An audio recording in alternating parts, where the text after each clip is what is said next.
Hello and welcome to another Baldur's Gate 3 build video. In today's video I'll be showing you my ultimate Dark Justiciar build for Shadowheart. Thematically speaking, I believe this build fits Shadowheart really well if you are going for the Sharan playthrough or Sharan storyline of Shadowheart. This build will be highly mobile, high damage dealing build that will focus around essentially fighting non-stop from darkness, as you will be immune to blinding effects, including darkness itself, while also having pretty much all the time advantage on your attacks against enemies, except maybe something like fiends who are immune to being blinded by darkness, since they have devil's sight. But anyway,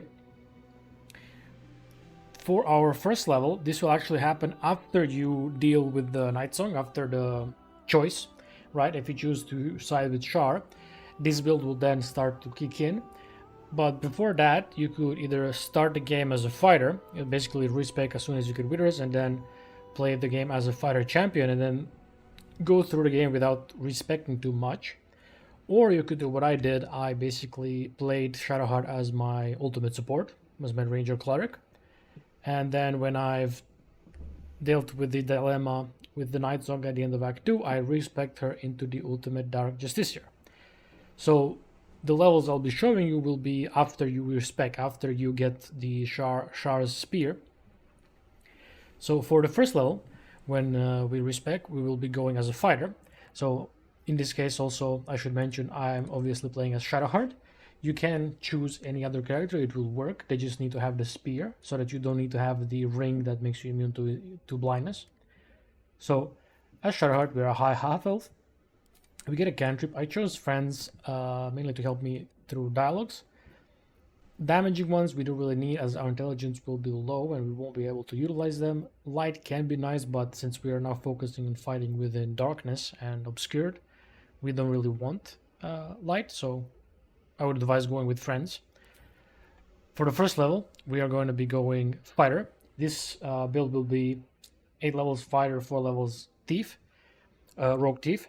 Reason for the rogue thief is you could kind of build this with a shadow monk, but I prefer the thief because you get second bonus action, and since we will be dual wielding, we will have much better economy with our bonus actions. Since we will have better mobility with the bonus action dashes, we will be able to jump further, and we will be able to attack 4 times with our melee. So first level fighter. Fighting style, 2-weapon fighting. Like I said, we'll be dual wielding and we want 2 weapons fighting.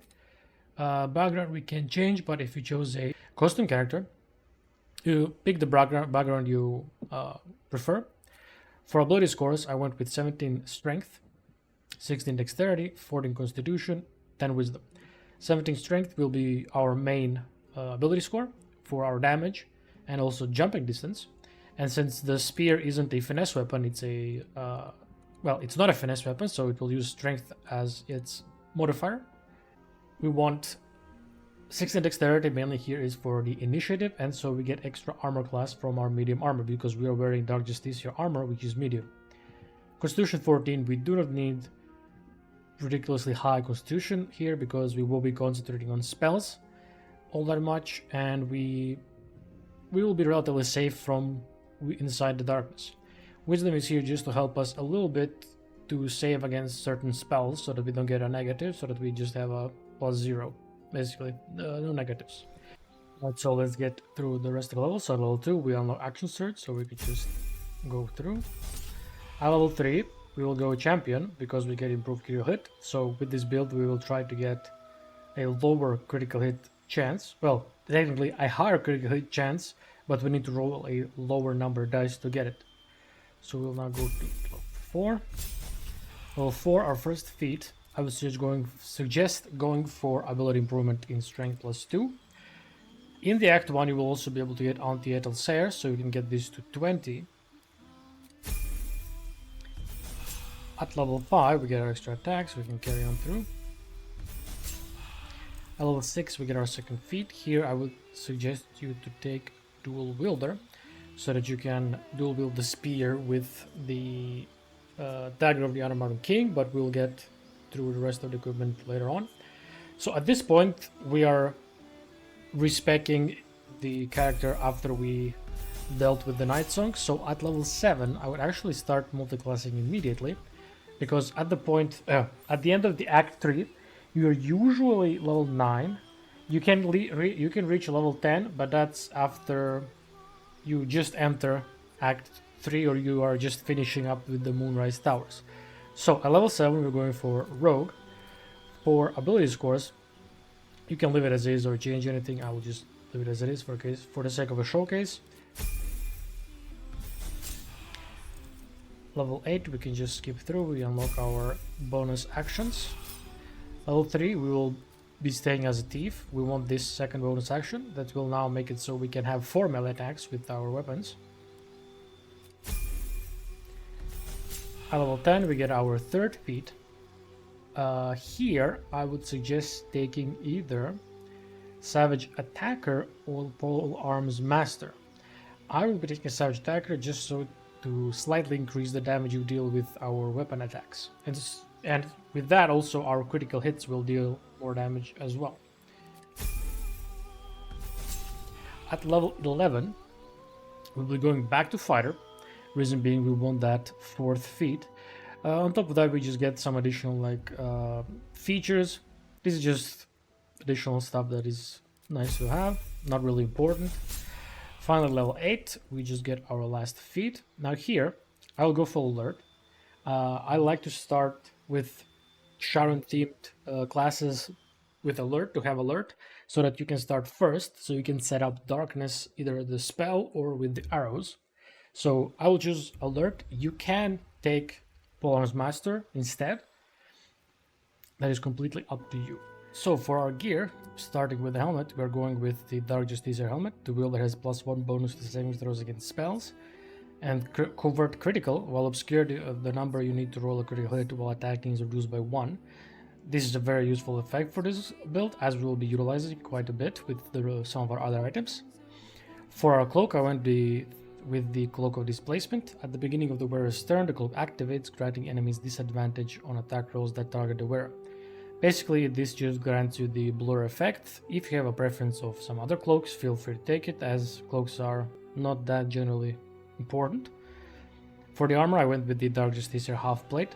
While obscured, the wearer has advantage on stealth checks, and while the wearer has Shield of Fate active, reduce all incoming damage by 2, and reflect damage received back to the attacker, who takes 1d4 necrotic damage. And of course, this gives you the Shard's Aegis and advantage Constitution saving throws. So this is one of the few spells or abilities we'll be concentrating on. It is nice to have, but if you lose it, like your concentration breaks, you didn't lose all that much.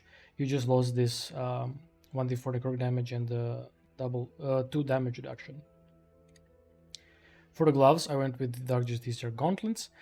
Of course, you can go with the rare version of these gauntlets, but you won't be utilizing Beckoning Darkness all that much, since your offhand melee attacks have a higher chance to hit and better damage.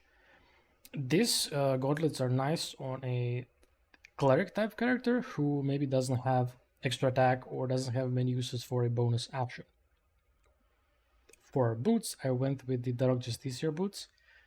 Dexterity saving throws +1 and Shadow Teleport, although a worse version of the Shadow Teleport. The Shadow Monks have this as a bonus action, and they give advantage.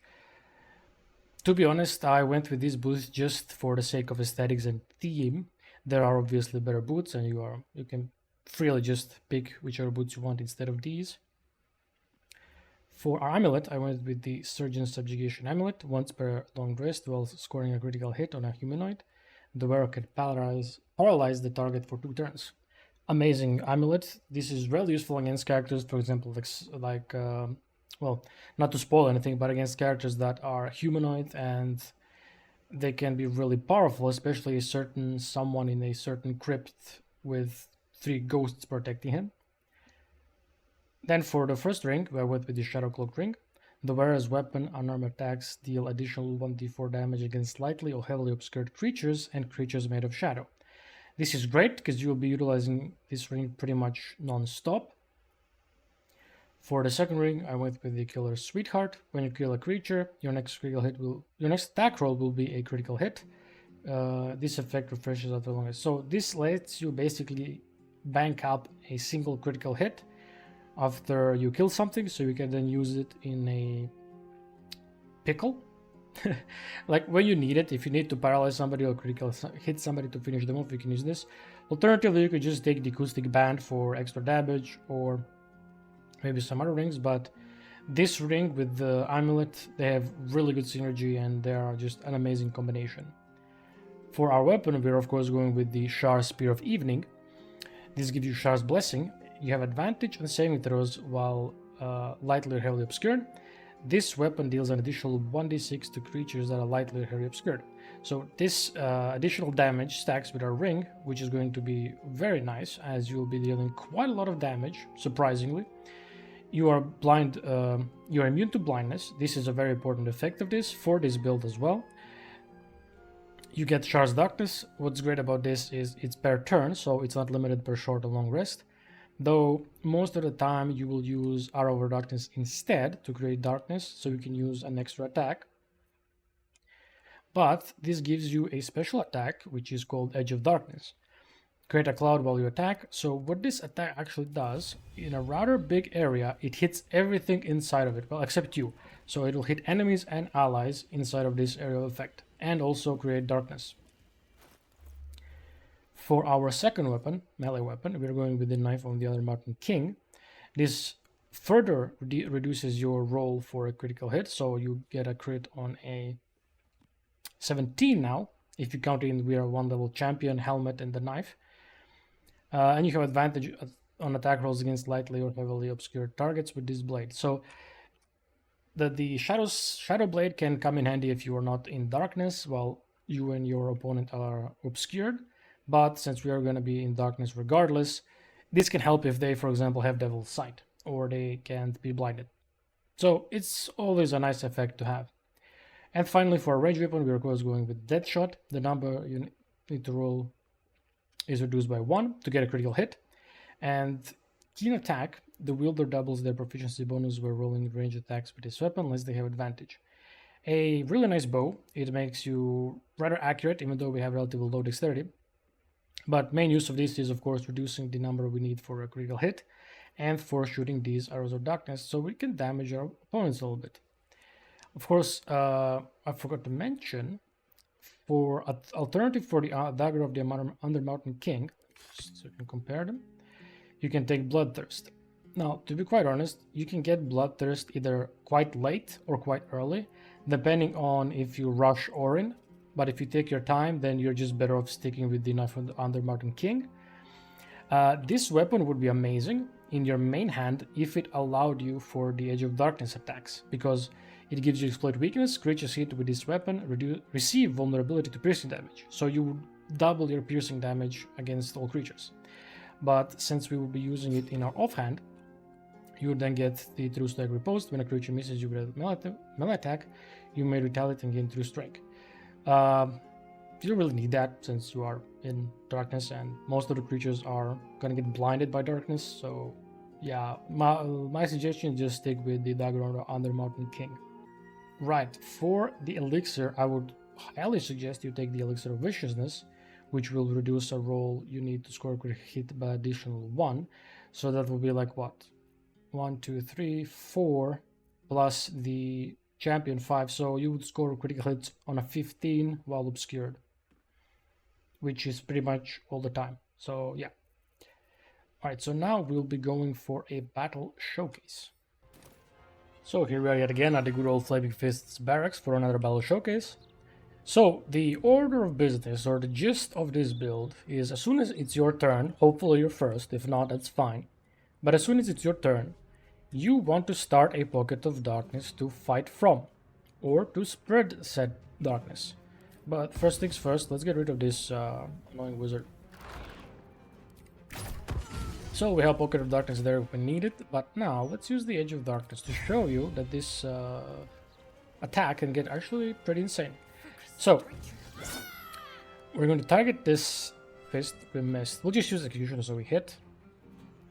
Okay, 2 critical hits. We critically struck all 3 of them. And they're all blind since we created the Pocket of Darkness. We will not be paralyzing them. And now we will usually, how it goes is whoever enters darkness usually won't leave it, because you will be just critically striking them to hell and back. And if you look at our damage, it's rather high, as we get 1d6 from the weapon itself, strength modifier, 1d4 from our ring, and 1d6 from our spear, because the spear's effect actually applies to our other weapons, so our offhand weapon and our ranged weapon. And of course we have the amazing action surge from the fire class, so we can keep on shanking people from darkness. Now, if we're gonna end our turn, we want to end it in darkness. Reason being is enemies who try to enter the darkness to attack us, they will have disadvantage. Somebody like this Fist Miller, who has a polearm, he might be able to get on the edge here to attack us, because I think he has enough reach. But if they don't, that's better. You should be generally safe from all of the ranged fists, because usually ranged characters, they will not even try to enter darkness. Sometimes they will try to shoot you while inside of darkness, but as soon as an arrow or projectile touches the darkness itself, it's gonna just disappear. It won't do anything. And if for example, like me, you have an extra attack ready, you can just prepare your next turn by spreading more darkness. So we can then, next turn, we can jump over here, like jump over or run over or fly if you're evolved into a Hamphalithid. The choices are quite plentiful. You should have great mobility. Basically, nobody should be able to escape you.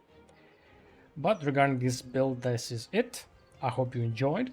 I do have planned, I believe, 3 more builds that will be Sharon themed, and the whole theme will be immunity to blindness and fighting from darkness. This whole playthrough was themed like it. All my characters can fight from darkness. One of them is immune to blindness. Well, 2 of them with Shadowheart. But yeah, there you go. I hope you enjoyed. I hope you liked the build. I hope you leave some of your thoughts and ideas in the comments down below. I would appreciate if you liked and subscribed. And yeah, have a good one.